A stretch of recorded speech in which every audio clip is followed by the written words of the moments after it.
찬송하려도다 하나님 곧 우리 주 예수 그리스도의 아버지께서 그리스도 안에서 하늘에 속한 모든 신령한 복을 우리에게 주시되 곧 창세전에 그리스도 안에서 우리를 택하사 우리로 사랑 안에서 그 앞에 거룩하고 흠이 없게 하시려고 그 기쁘신 뜻대로 우리를 예정하사 예수 그리스도로 말미암아 자기의 아들들이 되게 하셨으니 이는 그가 사랑하시는 자 안에서 우리에게 거저 주시는 바 그의 은혜의 영광을 찬송하게 하려는 것이라. 우리는 그리스도 안에서 그의 은혜의 풍성함을 따라 그의 피로 말미암아 속량 곧 죄사함을 받았느니라.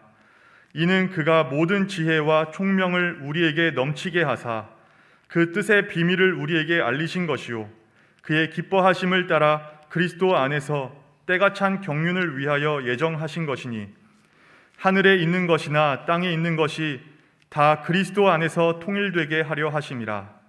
모든 일을 그의 뜻의 결정대로 일하시는 이의 계획을 따라 우리가 예정을 입어 그 안에서 기업이 되었으니 이는 우리가 그리스도 안에서 전부터 바라던 그의 영광의 찬송이 되게 하려 하심이라. 그 안에서 너희도 진리의 말씀 곧 너희의 구원의 복음을 듣고 그 안에서 또한 믿어 약속의 성령으로 인치심을 받았으니 이는 우리 기업의 보증이 되사 그 얻으신 것을 속량하시고 그의 영광을 찬송하게 하려 하심이라. 아멘. 우리 성도님들 지난 한 주간 동안 잘 지내셨습니까? 네, 참 코로나의 전쟁에 세상이 많이 소란스러운데 그래도 우리 하나님의 뜻이 서고 하나님께서 역사를 주관해가는 줄 믿고 우리가 계속 기도해야 되겠습니다. 여러분 지난주에 모두 에베소서를 한 번 다 읽으셨나요? 에베소서 암송도 시작하셨죠? 예, 하셨는데 대답을 안 하시는 걸로 알겠습니다.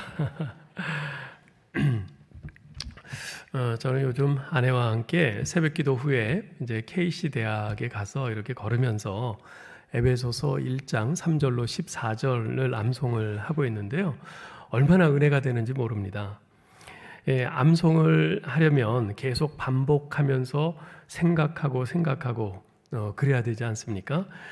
그렇게 계속 하니까 요 3절에서 14절을 지난 몇 주 동안 이렇게 설교를 하고 있는데 제가 설교했던 이 본문 말씀이 더 풍성하게 새롭게 깨달아지면서 그때 이걸 설교를 했어야 되는데 하는 아쉬움이 막 생기는 거예요. 근데 그게 어디 저에게만 해당되는 것이겠습니까? 여러분에게도 마찬가지일 겁니다. 그러니 에베소서를요, 여러분 매일 한 장씩 일주일에 한 번은 꼭 읽으시고 또 한 절 한 절 이렇게 암송도 해보시기 바랍니다. 성령님께서 여러분에게 크신 깨달음과 또 은혜를 풍성히 주실 줄 믿습니다. 예, 거듭 말씀드리지만 3절로 14절은 예수 믿고 구원받은 우리 그리스도인들이 누리는 진짜 복에 대해서 한 절로 하나의 문장으로 이렇게 상세하게 연결해서 설명을 하고 있는데요. 그 복을 성부, 성자, 성령 각각의 하나님께서 우리에게 주시는 복으로 구분해서 다음과 같이 말씀하고 있습니다. 첫째, 성부 하나님이 나를 선택해 주신 복. 둘째, 성자 하나님이 나를 속량해 주신 복, 즉 구속해 주신 복이죠. 셋째, 성령 하나님이 나를 인쳐 주신 복. 이 가운데 지난 2주에 걸쳐 성부 하나님이 나를 선택해 주신 복과 성자 하나님이 나를 속량해 주신 복에 대해서 말씀드렸습니다. 오늘은 세 번째로 성령 하나님께서 나를 인쳐 주신 복에 대해서 말씀드리려고 합니다. 여러분, 우리 신자들이 그리스도 안에서 누리는 최상의 복은 성부 하나님께서 우리를 자녀로 선택해 주시고 성자 하나님이 우리를 속량해 주신 것, 그것이 전부가 아닙니다. 거기에 더하여 성령 하나님이 우리를 위해 행하시는 복된 사역이 있습니다. 그것은 성부 하나님의 택하심을 입고 성자 하나님과 예수 그리스도의 구속함을 받은 사람들을 실제로 구원과 연결시켜주는 성령님의 사역입니다. 이게 무슨 말이냐면요, 이런 겁니다. 창세전에 성부 하나님께서 여러분과 저를 구원하시기로 선택하셨지요. 그리고 2000년 전 성자 하나님이신 예수 그리스도께서 이 땅에 인간의 몸으로 오셔서 여러분과 저희 죄를 대신해서 십자가에 달려 죽으셨고 죽은 지 사흘 만에 부활하셨습니다. 그러나 그것만으로는 여러분과 제가 구원받지 못합니다. 성부 하나님께서 여러분과 저를 선택하셨고 성자 하나님께서 여러분과 저를 위해 십자가에서 죽으시고 부활하셨다는 것을 여러분과 제가 믿어야 구원을 받습니다. 이해하시겠습니까? 네. 우리 성부 하나님과 성자 예수님께서 이루어 주신 그 택하심과 구속의 사역을 우리가 믿어야지 구원을 받는 거예요. 그죠? 예.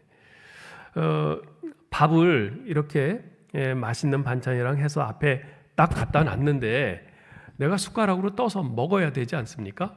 그죠? 안 먹으면은 아무리 진수성찬이 있어도 소용없는 거 아니겠어요? 자, 믿어야 되는 것이에요, 우리가. 자, 그런데 우리가 그것을 믿을 수 있습니까? 못 믿습니다. 아니, 안 믿어요. 믿지 않아요. 2000년 전에 저 지구 반대편 팔레스틴 땅에 살던 예수라는 33살 먹은 젊은 사람이 로마 제국의 십자가형을 받아서 죽은 것이 나의 죄를 대신해서 죽은 것이라고? 그게 말이 돼? 그게 말이 돼? 나랑 아무 상관도 없고 그것도 나랑 동시대 사람이 아니라 2000년 전에 살았던 사람이, 그것도 우리나라 사람이 아니라 지구 반대편에 살던 그 사람이 그 땅에서 죽었는지 살았는지 알지도 못했는데 그 사람이 죽은 게 날 위해서 죽은 거라고? 그게 믿어져? 뭐 이럽니다. 이러면서 안 믿어요. 사실 믿기 힘들죠. 어쩌면 믿지 못하는 것이 당연합니다. 그런데 그 믿을 수 없는 내용이 믿어지도록 우리 안에서 믿음을 일으키시는 분이 있습니다. 그분이 바로 성령님이세요. 성령님의 역사하심이 아니고서는 그 누구도 예수님이 2000년 전 팔레스틴 땅 골고다 언덕의 십자가에서 죽으신 것이 바로 내 죄를 대신해서 죽으신 것이라는 사실을 절대로 믿을 수가 없습니다.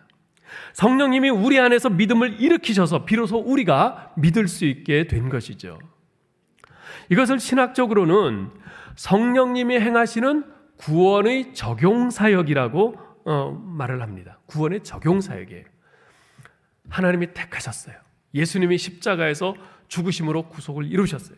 그것을 우리들 한 사람 한 사람 개인에게 적용시키는 그 일을 누가 하시나? 성령님이 하시는 겁니다. 예. 그래서 우리 장로교회 표준 신앙고백서인 웨스민스터 신앙고백서에서는요, 성령은 구원의 적용을 이루시는 유일한 동인이시다라고 고백을 합니다. 네. 예수 그리스도께서 십자가에서 죽으신 그 객관적인 그 구속의 사실을 내 것으로 주관적으로 적용되게 하시는 분, 적용시키시는 분, 그 유일한 분이 바로 성령님이시라는 거예요. 또 종교개혁자인 존 칼빈은요, 이런 말을 합니다. 성령께서 하시는 가장 중요한 사역은 바로 우리 안에서 믿음을 일으키는 일이다. 이러한 성령의 적용 사역을 오늘 본문 13절 14절에서는 성령의 인치심이라는 말로 표현하고 있습니다. 우리 13절 14절을 같이 읽어보죠. 그 안에서 너희도 진리의 말씀 곧 너희의 구원의 복음을 듣고 그 안에서 또한 믿어 약속의 성령으로 인치심을 받았으니 이는 우리 기업의 보증이 되사 그 얻으신 것을 속량하시고 그 영광을 찬송하게 하려 하심이라. 자, 여러분 이 말씀 잘 보세요. 이 말씀에는 아주 대단히 중요한 단어가 4개가 있습니다. 너희도 진리의 말씀 곧 너희 구원의 복음을 듣고, 이 듣고라는 단어예요. 여러분 성경책에 동그라미를 해두세요. 그리고 두 번째는 그 안에서 또한 믿어라는 단어예요. 그리고 세 번째는 약속의 성령으로 인치심을 받았으니, 인치심이라는 단어입니다. 그리고 마지막 네 번째로는 이는 우리 기업의 보증이 되사, 보증이라는 단어입니다. 듣고, 믿어, 인치심, 보증, 요 4개의 단어가 아주 대단히 중요합니다. 이 가운데 처음 2개, 듣고, 믿어, 이 2개의 단어는요, 우리 자신이 주어인 단어들이에요. 그리고 뒤에 두 개는 성령님이 주체가 되시는 그런 단어들이죠. 자, 그런데 이 네 개의 단어 안에 성령님께서 우리를 위해서 행하시는 그 놀라운 구원의 적용의 복이 이 네 개의 단어 안에 다 들어 있습니다. 오늘 이 네 개의 단어를 중심으로 해서 성령님께서 우리에게 이 구원을 적용시켜서 이루시는 그 놀라운 복이 무엇인가, 그것을 말씀드리려고 합니다. 첫째, 구원의 복음을 듣고. 여러분, 구원의 복음, 즉 구원의 복음이 뭐예요? 복음이 뭐죠? 간단히 말하면 예수 믿어야 구원받는다는 거 아니겠어요? 그죠? 가장 단순히 말하면 예수 믿어야 구원받는다는 거죠. 이게 구원의 복음입니다. 그런데 오늘 말씀에서 뭐라고 하냐면 이 구원의 복음, 예수 믿어야 구원받는다는 말을 진리의 말씀이라고 그래요. 진리의 말씀. 자, 여러분은 예수 믿어야 구원받는다는 이 구원의 복음이 진리라고 생각하십니까? 네, 진리라고 여러분 다 생각하시죠? 그렇게 분명히 알고 계실 거예요. 그런데 세상의 수많은 사람들은요, 이 복음이 진리임을 알지 못합니다. 깨닫지 못해요. 이해하지 못해요. 아마 여러분도 예수 믿기 전 그 과거에는 그랬을 겁니다. 저도 예수 믿기 전에는 그랬어요. 제 귓가에 들려오는 이 복음의 말씀들이 도무지 이해가 되지 않는 거예요. 아니, 예수 믿어야 구원받는다고? 그 예수란 사람이 누군데? 예수란 사람이 나랑 무슨 상관이 있는데? 그 2000년 전에 저 지구 반대편에 살다가 죽은 그 사람이 도대체 그 사람을 내가 왜 믿어야 돼? 그 사람 믿는다고 뭐가 생겨? 도저히 이해가 안 되는 거예요. 그런데 어느 날 깨달아지기 시작했어요. 어느 날 이해가 됐어요. 여러분도 마찬가지일 겁니다. 사도 바울은 이 놀라운 일을 골로새서 1장 6절에서 이렇게 말합니다. 이 복음이 이미 너희에게 이름에 너희가 듣고 참으로 하나님의 은혜를 깨달은 날부터 너희 중에서와 같이 또한 온 천하에서도 열매를 맺어 자라는도다. 지금 골로새 사람들은 이방인들이에요. 유대인들도 아니고 이방인들이에요. 이방 종교를 믿던 그 이방인들이에요. 그런데 이 복음이, 예수 믿으면 구원받는다는 이 복음의 소식이 그들에게 전해졌어요. 그런데 그들이 듣고 깨달았어요. 이게 참 놀라운 일이죠. 놀라운 일이에요. 도대체 어떻게 이런 일이 가능하게 됐습니까? 사도 바울은 고린도전서 2장 12절로 14절에서 이렇게 말합니다. 한번 잘 들어보세요. 우리가 세상의 영을 받지 아니하고 오직 하나님으로부터 온 영을 받았으니 이는 우리로 하여금 하나님께서 우리에게 은혜로 주신 것들을 알게 하려 하심이라. 우리가 이것을 말하거니와 사람의 지혜가 가르친 말로 아니하고 오직 성령께서 가르치신 것으로 하니 영적인 일은 영적인 것으로 분별하느니라. 육에 속한 사람은 하나님의 성령의 일들을 받지 아니하나니 이는 그것들이 그에게는 어리석게 보이며 또 그는 그것들을 알 수도 없나니 그러한 일은 영적으로 분별되기 때문이라. 자, 지금 여기 두 가지 영을 받은 사람들이 나와요. 하나는 세상의 영을 받은 사람들, 또 하나는 하나님으로부터 온 영을 받은 사람들. 세상의 영을 받았다는 것은 곧 사탄의 영이죠. 예수님을 믿지 않는 사람들을 말하는 겁니다. 그런 사람들을 육에 속한 사람들이라고 해요. 그런데 하나님으로부터 온 영, 성령을 받은 사람들이 있어요. 자, 근데 잘 보세요. 이 성령을 받은 사람들은 사람의 지혜로 가르치는 말로 하지 않고 성령께서 가르치는 것으로 하기 때문에 믿는다는 것이에요. 사람의 지혜로는요, 아무리 해도 이 복음은 믿어지지 않습니다. 이해도 안 됩니다. 예? 말이 안 되는 소리예요, 복음은. 어리석은 소리죠. 그러나 성령을 받은 사람은 성령께서 가르치는 그 가르침을 따라서 그 말씀을 받기 때문에 이해가 되는 것이에요. 이해가 되는 거예요. 여러분들이 모두 그런 분들인 것이죠. 자, 보세요. 하나님의 성령께서 우리 귀에 들린 이 복음의 말씀, 세상 사람들은 도무지 이해하지도 못하고 깨닫지도 못하는 이 말씀이 깨달아지고 이해되게 해주신 겁니다. 그러니 이 어찌 복이 아니겠어요? 예? 여러분들, 다른 게 복이 아니에요. 예수 믿으면 구원받는다는 이 복음의 말이 이해가 되고 깨달아지는 거, 그 자체가 놀라운 복입니다. 여러분, 그 복을 받으신 분인 줄 믿습니다. 자, 두 번째, 그 안에서 믿어 그랬어요. 그 안에서 믿어. 진리의 말씀, 즉 구원의 복음을 들은 다음에는 믿어야 합니다. 복음의 주인이신 예수 그리스도, 우리 죄짐을 짊어지고 십자가에서 죽으신 후 장사한 지 사흘 만에 부활하신 그 예수 그리스도를 나의 구원자요 주님으로 믿어야 합니다. 그런데 이게 말처럼 그렇게 쉽지가 않습니다. 여러분, 구원의 복음을 이해했다고 해서, 깨달았다고 해서 모든 사람이 다 믿는 것이 아닙니다. 복음을 이해는 하지만 여전히 믿지 않는 사람들이 많습니다. 그게 무슨 소리지? 이해했으면 다 믿는 거 아니야? 자동 아니야? 아니에요. 자동 아니에요. 여러분, 하나님이 어떠한 분이신지를 제대로 알지만 안 믿는 사람들이 얼마나 많은지 모릅니다. 다니엘서 2장에 보면요, 다니엘이 느부갓네살 왕이 꾼 해괴한 꿈을 아주 정확히 알아맞혀요. 그리고 밝히 해석을 해줍니다. 그러자 바벨론 왕 느부갓네살이 이런 말을 합니다. 왕이 대답하여 다니엘에게 이르되 너희 하나님은 참으로 모든 신들의 신이시오 모든 왕의 주제시로다. 네가 능히 이 은밀한 것을 나타내었으니 네 하나님은 또 은밀한 것을 나타내시는 이시로다. 자, 느부갓네살이 하는 말을 보세요. 너희 하나님은 참으로 모든 신들의 신이다. 즉 자기네 바벨론에서 믿는 그 신보다 더 뛰어난 신이라는 거예요. 모든 왕의 주제, 주권자라는 거예요. 느부갓네살 왕보다도 위에 계신 분이라는 거예요. 그렇다면 자기가 이걸 그렇게 알고 이해하고 고백한다면 믿어야 되잖아요, 이 하나님을. 근데 느부갓네살이 믿었나요? 안 믿었어요. 안 믿었어요. 이해는 했지만, 깨달았지만 안 믿었어요. 또 다니엘서 6장에 보면요, 사자굴에 던져졌던 다니엘을 하나님께서 천사들을 보내서 사자들의 입을 봉하시고 안전하게 보호하셨죠. 그 광경을 본 다리오 왕이 이런 말을 합니다. 내가 이제 조서를 내리노라. 내 나라 관할 아래에 있는 사람들은 다 다니엘의 하나님 앞에서 떨며 두려워할지니 그는 살아계시는 하나님이시요 영원히 변하지 않으실 이시며 그의 나라는 멸망하지 아니할 것이요 그의 권세는 무궁할 것이며 그는 구원도 하시며 건져내기도 하시며 하늘에서든지 땅에서든지 이적과 기사를 행하시는 이로써 다니엘을 구원하여 사제 입에서 벗어나게 하셨습니다.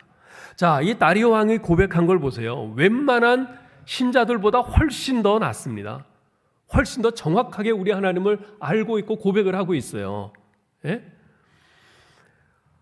이 다니엘이 하나님 여호와 하나님 앞에서 떨며 두려워하라. 그분은 살아계신 하나님이시다. 영원히 변하지 않으실 이시다. 그의 나라는 멸망하지 아니할 것이요 그의 권세는 무궁할 것이며 그는 구원하기도 하시고 건져내기도 하시고 하늘에서든지 땅에서든지 이적과 기사를 행하시는 하나님이시다. 우리보다 훨씬 나아요. 그런데 이렇게 하나님에 대해서 정확히 이해하고 깨달은 다리오였지만 그 다리오가 하나님을 믿었습니까? 안 믿었어요. 안 믿었어요. 오늘날도 마찬가지입니다.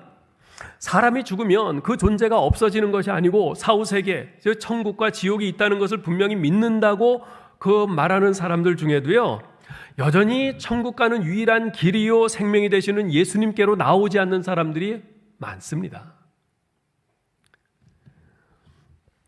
그러면 여러분과 저는 우리는 어떻게 된 걸까요? 어떻게 우리는 바로 이 복음의 사실을 믿고 예수 그리스도를 믿는 것일까요? 우리는 다른 사람들보다 원래 신심이 뛰어나게 태어나서 그렇게 예수님을 믿는 걸까요? 그렇지 않습니다. 사도 바울은 고린도전서 12장 3절에서 이렇게 말씀합니다. 또 성령으로 아니하고는 누구든지 예수를 주시라 할 수 없느니라. 여러분은 예수님을 주라고 고백을 하시지요? 네? 우리는 예수님을 주님이라고 고백을 합니다. 그런데 우리가 본래 신심이 뛰어난 사람이라서 이렇게 고백을 할 수 있는 것이 아니라 성령님 때문에 우리가 이렇게 고백을 할 수 있게 됐다는 거예요. 성령님께서 우리에게 오시고 성령님께서 우리에게 역사하셔서 성령님께서 우리에게 깨달아지게 하시고 믿음을 주셔서 우리가 이 고백을 하고 믿을 수 있게 됐다는 것입니다. 우리 귀에 들려온 복음이 믿어지도록 성령님께서 우리 안에서 믿음을 일으키신 것입니다. 그래서 여러분과 제가 믿을 수 있게 된 거예요. 그러니 이 어찌 복이 아니겠어요? 아무리 수도 없이 수백 수천 수만 번 이 복음의 말씀을 들어도 무슨 말 같지도 않은 소리 하면서 외면하고 시큰둥하게 반응하는 사람들이 천지인데 여러분과 저는 이 말씀이 믿어지니 깨달아지고 이해가 되고 믿어지니 이게 복이 아니겠습니까? 여러분들은 복받은 분들인 줄 믿습니다. 세 번째, 약속의 성령으로 인치셨다고 말씀합니다. 그리스도 안에서 주어지는 구원을 믿음으로 받아들이는 각 성도의 마음에 성령님이 들어와 거하십니다. 즉 예수 믿는 사람은 그 안에 누가 계신다고요? 성령님께서 들어와 계십니다. 이것을 신학적인 용어로 성령의 내주하심, 성령님이 우리 안에 거하신다, 내주하심이라고 합니다. 사도 바울은 이러한 성령의 내주하심을 오늘 본문에서는 성령으로 인치심이란 말로 표현하고 있습니다. 13절을 다시 볼까요? 그 안에서 또한 믿어 약속의 성령으로 인치심을 받았으니. 자, 인친다는 것이 뭘까요? 인이라는 것은 도장입니다. 도장. 인친다 하는 것은 도장을 쾅 찍는다, 서명을 한다, 이런 뜻입니다. 따라서 성령의 인치심이란 하나님의 도장을 찍었다, 하나님의 서명을 했다, 이 말입니다. 누구에게 도장을 찍고 누구에게 서명을 한 겁니까? 구원의 복음을 듣고 그것을 믿는 사람, 그 사람에게는 성령의 인치심, 즉 하나님의 도장이 쾅 그 영혼에 찍힌 겁니다. 그 영혼에 하나님의 서명이 새겨진 것입니다. 요한계시록 14장 1절에 보면 이렇게 기록을 하고 있어요.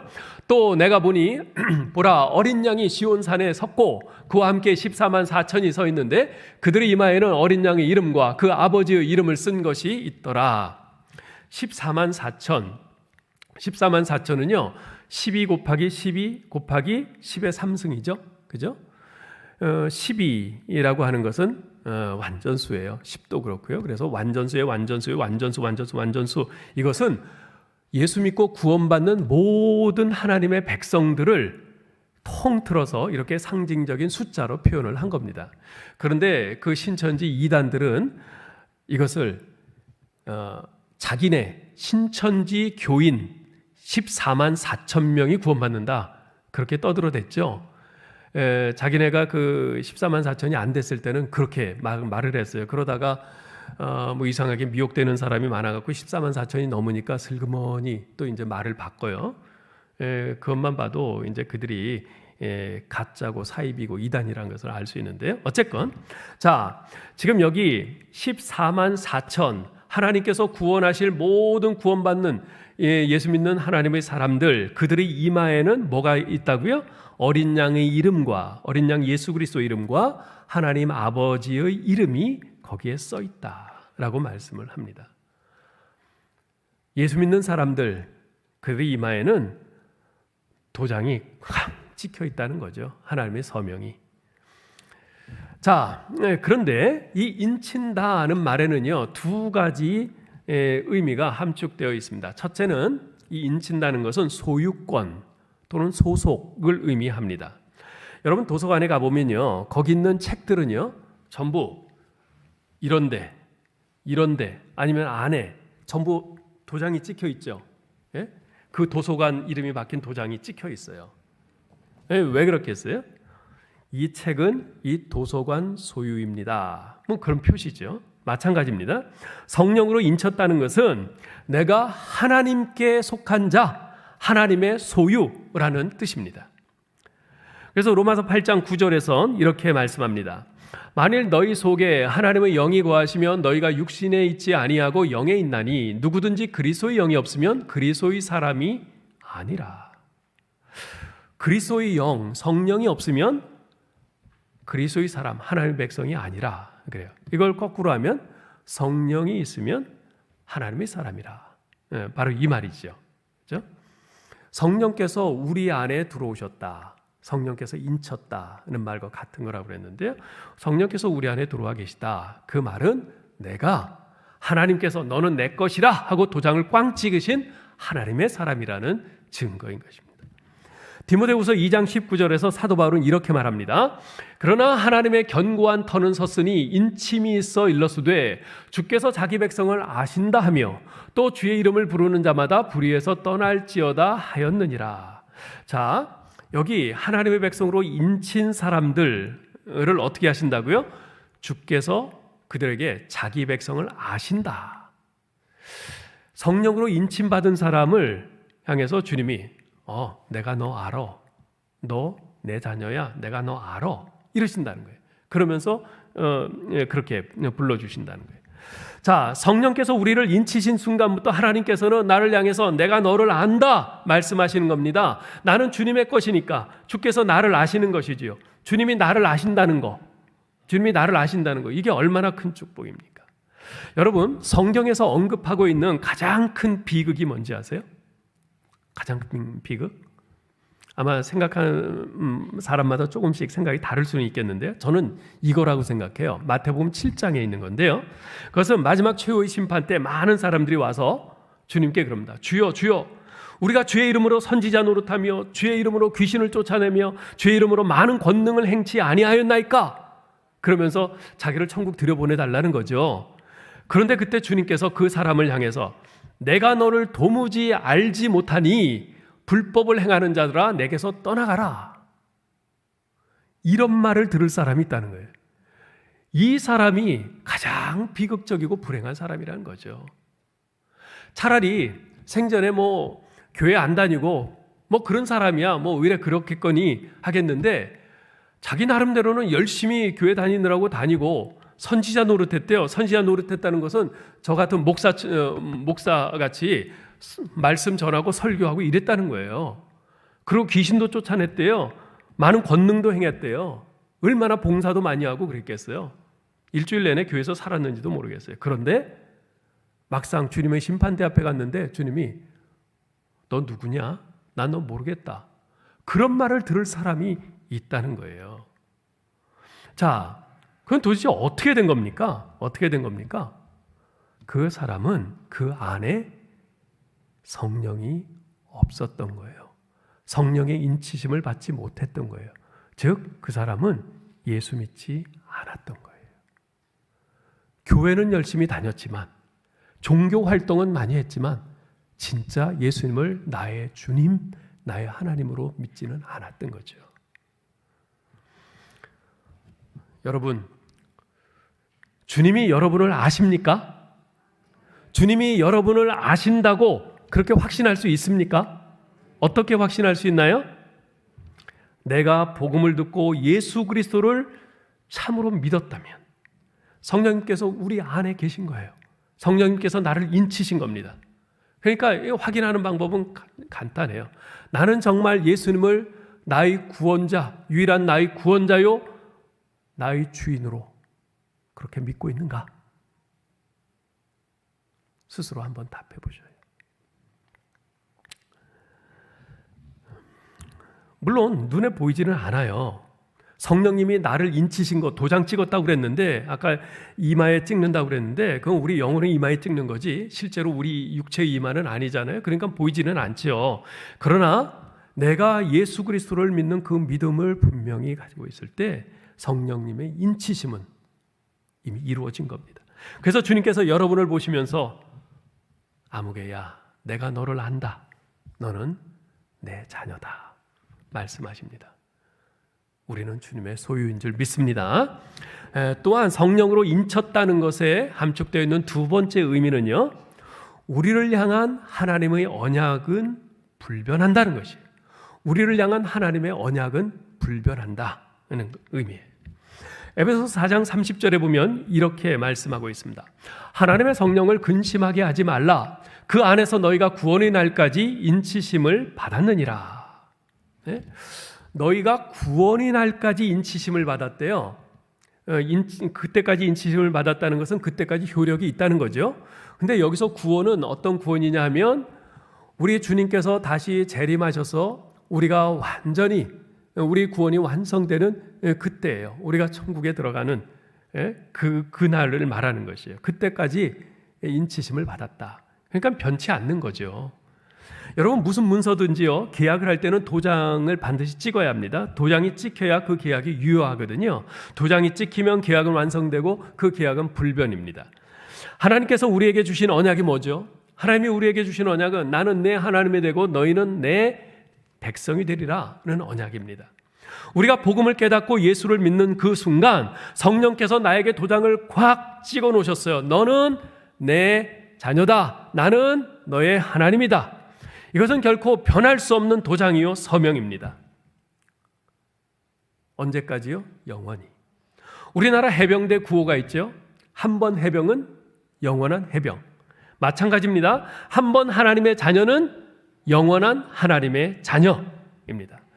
그런데 안타깝게도요, 성령께서 인치셨다가 다시 취소하시고 떠나실 수도 있다고 그렇게 생각하는 분들이 종종 있어요. 어떤 때요? 내가 범죄하면, 내가 신앙생활을 제대로 안 하면 성령께서 떠나신다고 생각을 합니다. 그래서 심지어는 성령님 다시 와주세요 이렇게 기도하는 사람도 제가 봤습니다. 과연 그렇습니까? 여러분, 우리가 잘못하고 범죄하면 성령님께서 떠나십니까? 아니에요. 좀 전에 에베소서 4장 30절에서 뭐라고 했습니까? 하나님의 성령을 근심하게 하지 말라. 그 안에서 너희가 구원의 날까지 인치심을 받았느니라 그랬어요. 우리가 범죄하고 신앙생활 제대로 안 하고 그러면 성령님께서 떠나신다? 안 떠나신다. 안 떠나세요. 어떻게 하세요? 근심하세요. 근심하세요. 성령님이 근심하시고 괴로워하시고 안타까워하시고 그러기는 하지만 결코 떠나지는 않습니다. 여러분 자녀가 잘못하고 범죄했다고 그래서 여러분 호적에서 파버리세요? 아니잖아요. 예?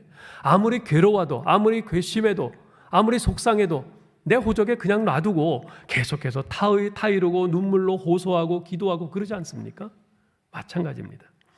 내가 복음을 깨닫고 예수를 믿는 그 순간 아무것도 들을 수 없고 느낄 수 없지만 주님께서는 그분의 영을 통해서 영원히 나와 함께 하십니다. 영원히 나와 함께 하세요. 이것은 영원히 변치 않는 하나님의 약속입니다. 여러분, 예수님께서 이 땅에 오실 때, 성육신에서 오실 때 그때 가브리엘 천사가 그 이름을 뭐라고 하라고 그랬죠? 임마누엘이라 하라. 임마누엘이 무슨 뜻입니까? 하나님이 우리와 함께 하신다. 그 뜻이잖아요. 그죠? 예수님은 우리와 함께 하시기 위해서 이 땅에 오신 것이에요. 그래서 예수 그리스도를 믿는 순간 우리 안에 누가 계세요? 성령께서 들어와 계세요. 성령께서 들어와 계셔서 우리와 함께 계세요. 그래서 우리가 죽어서 천국 갈 때까지 성령께서 그렇게 우리 안에 내주에 계세요. 우리가 천국 가면요, 그곳에는 하나님과 얼굴과 얼굴을 대면해 보면서 하나님과 같이 있어요. 우리가 예수 그리스도를 믿는 순간부터 그때부터 이제 하나님은 우리를 떠나지 아니하시고 임마누엘로 우리와 함께 하세요. 우리는 영원히 그때부터 단 한순간도 하나님을 떠나지 않고 하나님이 우리를 떠나지 않고 하나님과 함께 합니다. 이것은 영원히 변하지 않는 하나님의 약속이에요. 이 어찌 복이 아니겠습니까? 네 번째로 우리 기업의 보증이 되사 그랬어요. 우리 기업의 보증이 되사. 여기 기업이란 상속 또는 유산이란 뜻입니다. 상속 또는 유산이란 뜻이에요. 따라서 성령께서 우리 기업의 보증이 되신다는 말은 장차 우리가 저 천국에서 받고 누리게 될 그 상속, 그 유산이 확실함을 성령님이 보증해 주신다는 겁니다. 예. 우리가 아직 안 받았으니까 모르잖아요. 아직 천국 안 가봤으니까 모르잖아요. 그런데 그것을 성령님, 우리 안에 들어와 계신 성령님이 그것을 확실하다, 믿어 보증해 주신다는 겁니다. 앞서 말씀드리기를 성령으로 인치셨다는 것은 그 성령께서 예수 믿는 우리 안에 들어와 거하시는, 즉 내주하시는 것이라고 했습니다. 성령께서 우리 믿는 자들 안에 내주하신다는 것은 장차 우리가 영원한 하늘나라에 들어가 하나님 아버지와 함께 영원히 거하게 될 것을 보증해 주는 겁니다. 지금 예수 믿는 우리에게 성령 하나님이 들어와 계시다는 것은 장차 우리가 영원히 천국에서 하나님 안에서 함께 살게 될 것을 미리 맛보기로 보여주시는 것이에요. 자, 내가 니들 안에 들어와서 있지 않냐, 안 떠나지 않냐, 이것을 보고 믿어라. 장차 천국에서의 삶을, 지금 그 말씀을 하시는 거예요. 여러분, 우리가 집을 살 때 계약을 하고는 보증금을 주잖아요. 계약금을 주죠. 근데 이 보증금, 계약금이라고 하는 것이 그 집값 전체를 줍니까? 아니에요. 일부만을 줍니다. 일부분일 뿐이에요. 그러나 그 보증금은요, 어떤 의미가 있습니까? 앞으로 나머지 금액을 다 주겠다는 것을 보증하는 거죠. 그죠?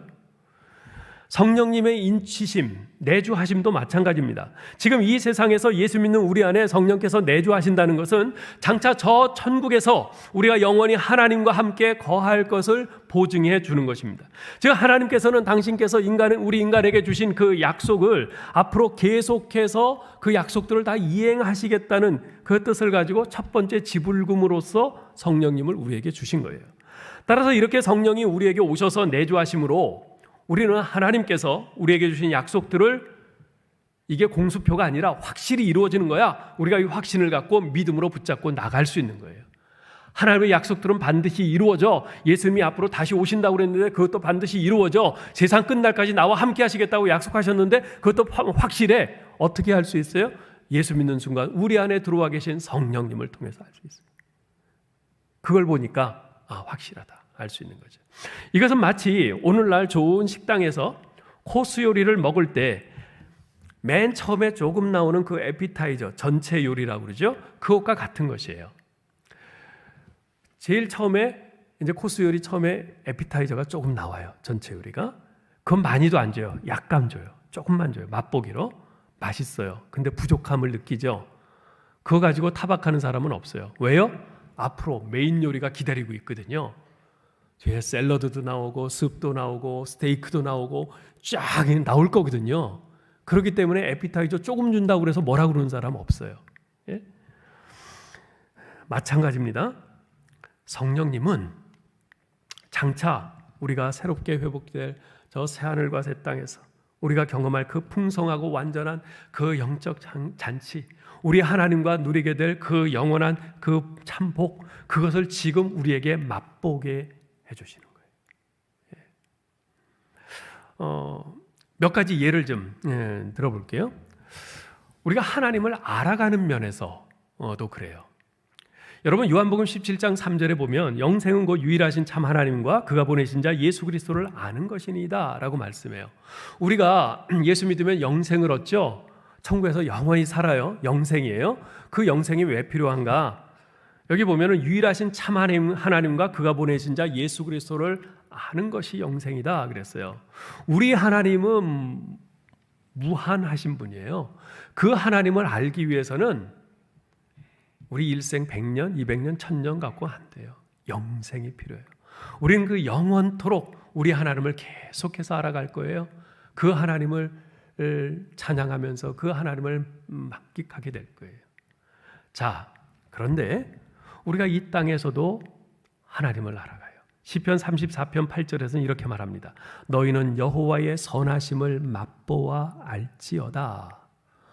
우리 하나님, 선하신 하나님을 맛보아 알라. 풍족하게 다 알지는 못해요. 그러나 이 땅에서 우리가 그 하나님에 대해서 맛보아 알 수 있어요. 맛보기로 하는 거예요. 성령을 통해서. 성령께서 그 일을 해주세요. 또 하나님의 위로를 경험하는 면도 그래요. 여러분 고린도후서 1장 3절 4절에 보면은 이렇게 말합니다. 그는 우리 주 예수 그리스도의 아버지시요 모든 위로의 하나님이시며 우리의 모든 환난 중에서 우리를 위로하사 우리로 하여금 하나님께 받는 위로로서 모든 환난 중에 있는 자들을 능히 위로하게 하시는 이시로다. 하나님께서 이 죄악 세상을 살아가면서 당신의 백성들이 겪는 그 수많은 아픔들, 고난들, 질병들, 실패들, 그 고통에서 우리를 위로하세요. 하나님이 그 위로하심이 있기 때문에 우리가 견디며 그래도 가는 거 아니겠어요? 자, 그런데 지금 우리가 이 땅에서 경험하는 그 위로는 장차 우리가 저 천국에서 겪는 그 위로에 비하면 아무것도 아니에요. 요한계시록 21장 3절 4절에 보면 이렇게 말씀합니다. 보라, 하나님의 장막이 사람들과 함께 있음에 하나님이 그들과 함께 계시리니 그들은 하나님의 백성이 되고 하나님은 친히 그들과 함께 계셔서 모든 눈물을 그 눈에서 닦아 주시리니 다시는 사망이 없고 애통하는 것이나 곡하는 것이나 아픈 것이 다시 있지 아니하리니 처음 것들이 다 지나갔습니다. 하나님이 친히 함께 하셔서 모든 눈물을 다 닦아주세요. 그래서 더 이상 눈물도 고통도 슬픔도 아픔도 없는 완전한 위로를 우리가 경험하게 될 겁니다. 지금 우리가 이 땅에서 경험하는 위로는 그 천국에서 경험할 완전한 위로의 맛보기입니다. 또 우리가 기뻐하고 감사하는 삶, 항상 기뻐하고 범사에 감사하는 삶을 사는 것도 그 하나의 좋은 예인데요.